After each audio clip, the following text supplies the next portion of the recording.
For many, the controversial final season of Game of Thrones made it hard to trust adaptations of George R.R. Martin's Song of Ice and Fire books.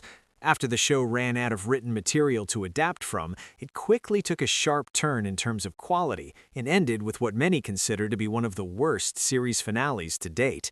3 years later, House of the Dragon surprised viewers with a dragon-packed look into the Targaryen dynasty. However, the source material's nebulous nature, a fictional history book meant to contain conflicting sources, allowed for wiggle room in creative interpretation. This ultimately led to a rather polarizing second season, one that both fans and Martin have criticized. This year brings A Knight of the Seven Kingdoms, the second spin-off of the hit HBO series, which, at least in the case of Season 1, is based on a fully completed story by Martin. As far as adaptations go, this new show is as loyal as they come, with scenes that feel pulled right out of the book line for line. But is there such a thing as being too loyal to the source material? What is A Knight of the Seven Kingdoms about?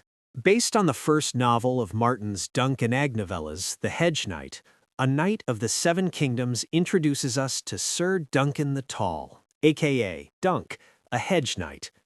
Dunk is the main point-of-view character, and while Martin's other books jump around with protagonists, this series centers, almost to its detriment, solely around Dunk.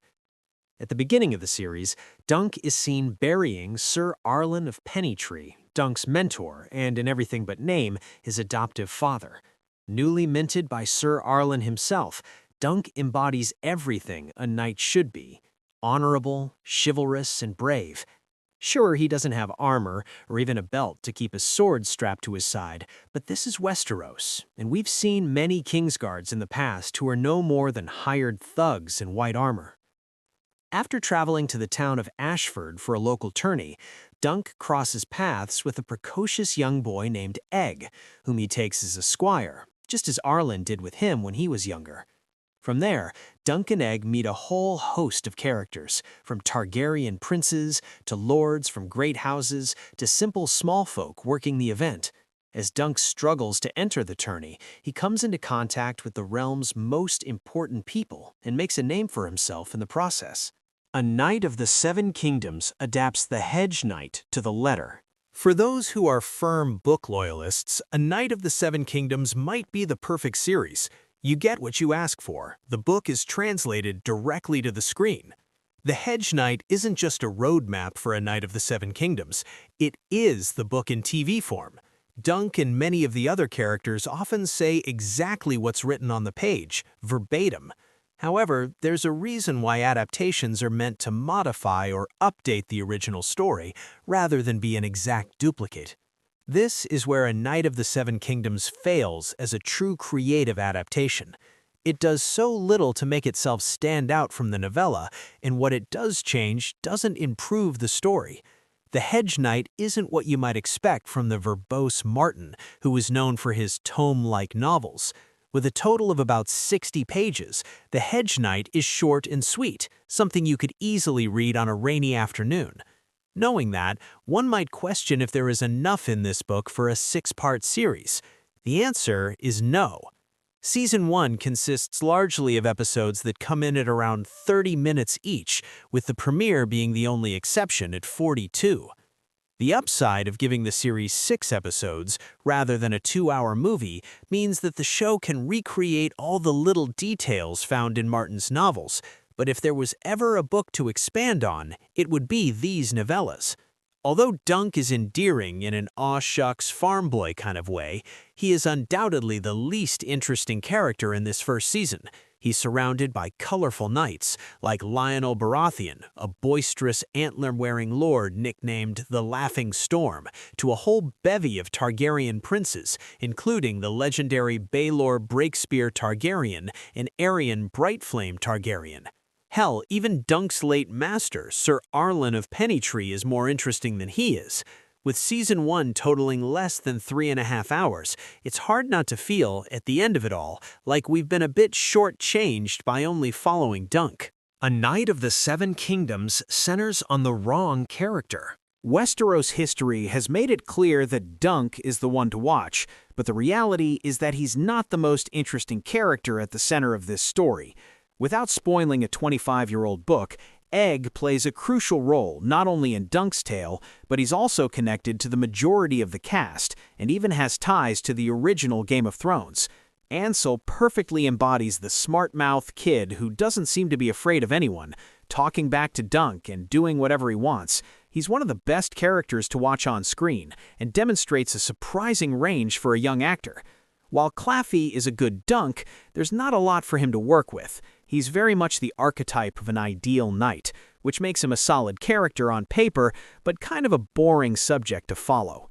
Let's be frank, viewers like characters who are deeply flawed, but charismatic enough to keep them coming back for more. That's the reason why fans flocked to the likes of Jaime Lannister and Daemon Targaryen. Dunk is the antithesis of those personality types, someone who would never consider pushing a little boy out of a tower or taking his niece to a seedy brothel to seduce her. It's not as though A Knight of the Seven Kingdoms is lacking in those types of characters. The aforementioned Targaryens and Baratheon jump off the screen as the show's most compelling figures, and it's frustrating how little we get of them as they dip in and out of Dunk's life. A full series would have been the perfect opportunity to expand on characters like Breakspear and Maekar, another pair of Targaryen brothers with as much baggage as Daemon and Viserys. Instead, the season barely scratches the surface of the sadistic Aerion, or his drunk brother Daeron, who both contain layers that are only hinted at. This also would have been the time to dig deeper into the events leading up to this point in the timeline, specifically the First Blackfyre Rebellion, which is mentioned several times but never really explored. In short, this is not a series for those who might have tuned in and out of Game of Thrones and can't tell the difference between Tyrells and Martells. It's a show for the diehards. The show does very little heavy lifting in terms of adding more narrative or exposition, and merely assumes that the viewer either doesn't care to explore more backstory or already knows it. A Knight of the Seven Kingdoms commits some of the worst TV crimes. On top of all of this is the fact that A Knight of the Seven Kingdoms commits some of the worst TV crimes. For a show that is sorely lacking in female characters, there's essentially one who has maybe 5 minutes total of screen time. It also decides to fridge one of them in the biggest deviation from the novel. Both Game of Thrones and House of the Dragon have been praised for their portrayal of complex female characters, and this feels like a massive step backward.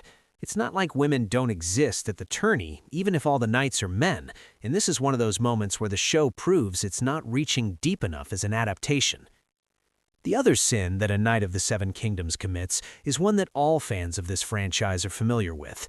Yes, the series is once again plunged into darkness. No, not in every scene, but major jousts, which are arguably the biggest set pieces in the short series, are either held at night or shrouded in mist. In a universe known for dragons, White Walkers, and direwolves, A Knight of the Seven Kingdoms is already lacking a lot when it comes to the wow factors that the other shows can boast. Why take away the best part of a tourney by making it almost impossible to watch? Game of Thrones' second spin-off doesn't stand tall enough on its own. At the end of the day, A Knight of the Seven Kingdoms will be another polarizing series for the Game of Thrones franchise. Book lovers will likely praise it for its accuracy, though I'd argue that it robs us of one of the most climactic moments in the story. Meanwhile, show lovers and more casual viewers might come away with more questions than answers. It's true that A Knight of the Seven Kingdoms does offer a tonal shift from its predecessors. It's lighthearted and relatively low stakes. There are no epic landscapes or dragon riders burning small villages. There's also a lot more humor, albeit with way too many poop jokes. But is that what viewers really want? Martin has been critical of any creator who has expanded on or altered his world, so it's understandable that he would love this series as the author, but it's never been more evident that a good adaptation requires more than rigid adherence to the source material. As a fan, it's exciting to imagine what a different interpretation can do with the same story. Seeing actors embody beloved characters who we've only gotten to spend a few paragraphs with should mean that viewers get more than just what's written.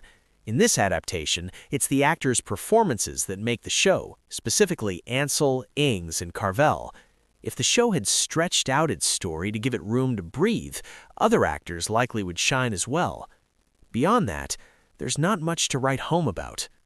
With a Season 2 already on the way, it's hard to imagine where A Knight of the Seven Kingdoms will go if it wants to go beyond the 3 novellas in the series, putting the show in the same difficult spot as Game of Thrones circa Season 5. By the finale, Season 1 exists as more of a side dish to be enjoyed alongside the main, rather than a full meal on its own. And that's not a good thing.